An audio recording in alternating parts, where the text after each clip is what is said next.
नमस्कार विद्यार्थ्यांनो, आज आपण पार्टनरशिप फायनल अकाउंट हा टॉपिक सुरू करत आहोत. भागीदारी संस्थेचं फायनल अकाउंट याचा अर्थ, या फायनल अकाउंटमध्ये येणाऱ्या गोष्टी आणि त्यापैकी एका गोष्टीचा सविस्तर माहिती या व्हिडिओ क्लिपमध्ये आपण पाहणार आहोत. फायनल अकाउंट, ज्याला आपण मराठीमध्ये अंतिम पत्रके असं म्हणतो, ज्या वेळेला आपण बुक कीपिंग करतो म्हणजे जर्नल करतो किंवा लेजर पोस्टिंग करतो, त्यावेळेला खरेदी किती आहे, विक्री किती आहे, येणं किती आहे, देणं किती आहे, यासारख्या गोष्टी कळतात. पण जर आपल्याला बिझनेसमध्ये प्रॉफिट झाला का लॉस झाला, किंवा बिझनेसचे असेट्स किती आहेत, बिझनेसचे लायबिलिटीज किती आहेत, याची माहिती जाणून घ्यायचं असेल तर फायनल अकाउंटचा अभ्यास करणं खूप गरजेचं आहे. अगोदर आपण फायनल अकाउंट याचा अर्थ बघूया. फायनल अकाउंट म्हणजे असे अंतिम पत्रके जे भागीदारी संस्था आर्थिक वर्षाच्या शेवटी व्यवसायामध्ये प्रॉफिट झाला का किंवा व्यवसायामध्ये लॉस झाला हे समजून घेण्यासाठी तयार करत असते. इथं आर्थिक वर्ष 1 एप्रिलला सुरू होतो आणि 31 मार्चला संपतो. याचा अर्थ 31 मार्चला आर्थिक वर्ष संपल्यानंतर त्याच वेळेला व्यवसायामध्ये ज्या काही आपण उलाढाली केलं, जे काही आपण ट्रान्झॅक्शन केलं, त्या ट्रान्झॅक्शनमधून बिझनेसमध्ये प्रॉफिट झालेला आहे का लॉस झालेला आहे हे काढण्यासाठी ज्यावेळेला पार्टनरशिप फर्म जे स्टेटमेंट्स तयार करते, जे स्टेटमेंट्स प्रिपेअर करते, त्यांना फायनल अकाउंट्स असं म्हटलं जातं. इंग्रजीमध्ये स्पष्ट करून सांगतो, the statements which are prepared to know profit or loss of the business by the partnership firm at the end of each financial year are called as final accounts of partnership firm. यामध्ये आपल्याला 3 गोष्टींना महत्त्व द्यायचं आहे. एक म्हणजे आर्थिक वर्षाच्या शेवटी, दुसरा व्यवसायामध्ये प्रॉफिट झाला का लॉस झाला, आणि हे तयार करणारे संस्था असते भागीदारी संस्था. ज्यावेळेला भागीदारी संस्थेकडून आर्थिक वर्षाच्या शेवटी व्यवसायामध्ये प्रॉफिट झाला का लॉस झाला हे कळण्यासाठी ज्या गोष्टी, जे स्टेटमेंट, जे पत्रकं तयार केलं जातं, त्यांना फायनल अकाउंट्स असं संबोधलं जातं. आता यामध्ये आपण फायनल अकाउंट्समध्ये कोणत्या घटकांचा, कोणत्या अकाउंटचा किंवा स्टेटमेंटचा समावेश होतो ते पाहूया. फायनल अकाउंट्समध्ये प्रामुख्याने 3 गोष्टींचा समावेश होतो. एक ट्रेडिंग अकाउंट, दुसरा प्रॉफिट अँड लॉस अकाउंट आणि तिसरा बॅलन्स शीट.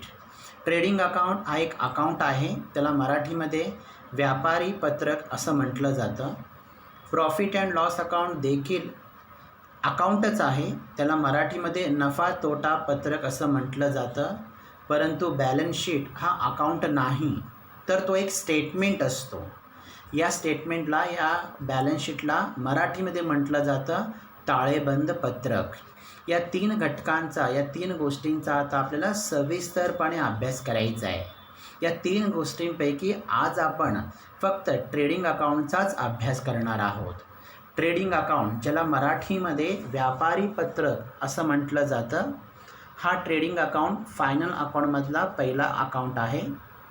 ट्रेडिंग अकाउंट हा एक नॉमिनल अकाउंट आहे, म्हणून नॉमिनल अकाउंटचा जो नियम आहे, debit all expenses and losses आणि credit all incomes, profits and gains, हा नियम इथं लागू होतो. ट्रेडिंग अकाउंट हा तयार करण्याचा मुख्य उद्दिष्ट म्हणजे व्यवसायाचा ग्रॉस प्रॉफिट किंवा ग्रॉस लॉस किती आहे हे समजून घेण्यासाठी आपण ट्रेडिंग अकाउंट तयार करतो. Trading account is prepared to know gross profit or gross loss. अशा या ट्रेडिंग अकाउंटमध्ये प्रामुख्याने 2 प्रकारचे अकाउंट्स असतात. एक अशा प्रकारचे अकाउंट्स जे गुड्सशी संबंधित असतात, ज्याला आपण इंग्रजीमध्ये म्हणणार अकाउंट्स रिलेटेड विथ गुड्स.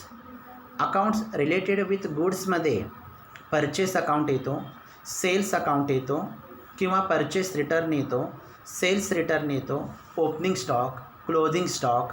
अशा प्रकारचे सगळे अकाउंट्स हे गुड्सशी रिलेटेड असणारे अकाउंट्स आहेत. याच्याशिवाय गुड्स ॲक्सिडेंटमध्ये किंवा फायरने लॉस झाला असेल तर तो गुड्स ट्रेडिंग अकाउंटमध्ये येणार. गुड्स एखादा पार्टनर टेकन ओव्हर करत असेल तर तो ट्रेडिंग अकाउंटमध्ये येईल.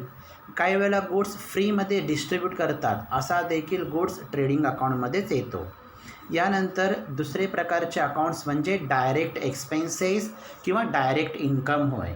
डायरेक्ट इन्कममध्ये सेल्स हा एकच अकाउंट असतो, तर डायरेक्ट एक्सपेन्सेसमध्ये अशा सर्व प्रकारच्या एक्सपेन्सेसचा, अशा सर्व प्रकारच्या खर्चांचा समावेश होतो जे खर्च कंपनीच्या किंवा भागीदारी संस्थेच्या फॅक्टरीमध्ये होत असतात. वस्तूचं उत्पादन करत असताना, वस्तू तयार करत असताना भागीदारी संस्थेकडून ज्या प्रकारचे खर्च होत असतात अशा प्रकारच्या सर्व खर्चांना डायरेक्ट एक्सपेन्सेस असं म्हटलं जातं. डायरेक्ट एक्सपेन्सेस म्हणजे असे एक्सपेन्सेस जे फॅक्टरीमध्ये होत असतात, जे वस्तूचं उत्पादन करताना किंवा प्रोडक्शन करत असताना होत असतात. अशा सर्व डायरेक्ट एक्सपेन्सेसचा समावेश ट्रेडिंग अकाउंटमध्ये होतो. ट्रेडिंग अकाउंटचे वैशिष्ट्ये पुन्हा एकदा. ट्रेडिंग अकाउंट हा एक नॉमिनल अकाउंट आहे. ट्रेडिंग अकाउंट ग्रॉस प्रॉफिट किंवा ग्रॉस लॉस हे माहीत करून घेण्यासाठी तयार केलं जातं. आणि या ट्रेडिंग अकाउंटमध्ये दोन प्रकारचे अकाउंट्स येतात. एक अकाउंट्स रिलेटेड विथ गुड्स आणि दुसरा accounts related with direct expenses and direct income. आता या ट्रेडिंग अकाउंटचा आपण फॉर्मॅट पाहणार आहोत. तुमच्या स्क्रीनसमोर ट्रेडिंग अकाउंटचा फॉर्मॅट आहे. ट्रेडिंग अकाउंटच्या डेबिटला गुड्सशी संबंधित असणारे 3 अकाउंट आहेत बघा. पहिला अकाउंट ओपनिंग स्टॉक आहे, दुसरा परचेस आहे, तर तिसरा त्या परचेसमधून परचेस रिटर्न किंवा रिटर्न आउटवर्ड लेस केलेला आहे. तर या ट्रेडिंग अकाउंटच्या क्रेडिट साईडला उरलेले सर्व गुड्सशी संबंधित असणारे अकाउंट येतात. त्यातला पहिला अकाउंट म्हणजे सेल्स आणि दुसरा अकाउंट आहे सेल्स रिटर्न किंवा रिटर्न इनवर्ड.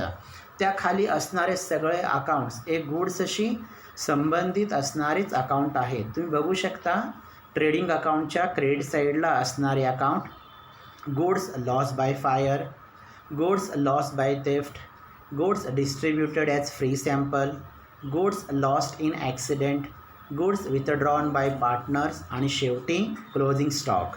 हे सगळे गुड्सशी संबंधित अकाउंट्स आहेत. आता ट्रेडिंग अकाउंटच्या डेबिटला पहिल्या 3 अकाउंटनंतर जो चौथा अकाउंट आहे कॅरेज इनवर्ड, इथून शेवटपर्यंत असणारे सगळे अकाउंट्स हे डायरेक्ट एक्सपेन्सेसचे अकाउंट्स आहेत. हे सर्व अकाउंट्स व्यवस्थितपणे बघा. याच्यामध्ये असे अकाउंट आहेत carriage inward, freight, dock charges, custom duty, wages, productive किंवा मॅन्युफॅक्चरिंग वेजेस, यालाच वेजेस अँड सॅलरीज असंही संबोधलं जातं. पहिल्या शब्दाला वेजेसला महत्त्व द्यायचा. इम्पोर्ट ड्युटी, कोल म्हणा, कोक किंवा gas, motive power, oil, water, grease यासारख्या सर्व इंधनांशी संबंधित असणारे खर्च देखील डायरेक्ट एक्सपेन्सेसच आहेत.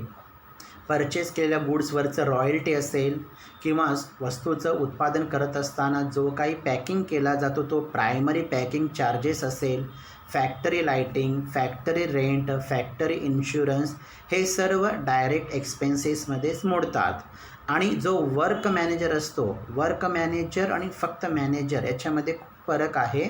मॅनेजर म्हणजे व्यवसायामध्ये काम करणारा व्यवस्थापक, तर वर्क मॅनेजर म्हणजे कंपनीच्या किंवा भागीदारी संस्थेच्या कारखान्यामध्ये काम करणारा व्यवस्थापक, ज्याला आपण जाबर हा शब्द वापरू शकतो. अशा या जाबरला दिलेला सॅलरी म्हणजे वर्क मॅनेजर सॅलरी, हा पण डायरेक्ट एक्सपेन्सेस आहे. तो ट्रेडिंग अकाउंटच्या डेबिट साईडला येतो. हे सर्व अकाउंट्स व्यवस्थितपणे लक्षात ठेवून घ्या. ट्रेडिंग अकाउंटच्या डेबिटला एकदम खाली आणि ट्रेडिंग अकाउंटच्या क्रेडिट साईडला एकदम खाली to gross profit carried down किंवा by gross loss carried down आहे. हे ट्रेडिंग अकाउंटचं आन्सर असतं जे आपण काढण्यासाठी हा ट्रेडिंग अकाउंट तयार करतो. डेबिट साईडला प्रॉफिट आला तर क्रेडिट साईडला लॉस येणार नाही आणि क्रेडिट साईडला लॉस आला तर डेबिट साईडला प्रॉफिट येणार नाही. व्यवस्थितपणे हा व्हिडिओ पुन्हा पुन्हा ऐका. मी या व्हिडिओमध्ये जे काही तुम्हाला लेक्चर दिलेलं आहे म्हणजे पार्टनरशिप फर्मच्या फायनल अकाउंटचं मीनिंग, फायनल अकाउंटमध्ये येणाऱ्या 3 घटकांचे नावं, ट्रेडिंग अकाउंटची माहिती आणि ट्रेडिंग अकाउंटचा फॉर्मॅट हे सर्व स्क्रीनशॉट करून मी तुम्हाला पाठवणार आहे. व्यवस्थितपणे आपल्या नोटबुकमध्ये नोंद करून घ्या. थँक्यू.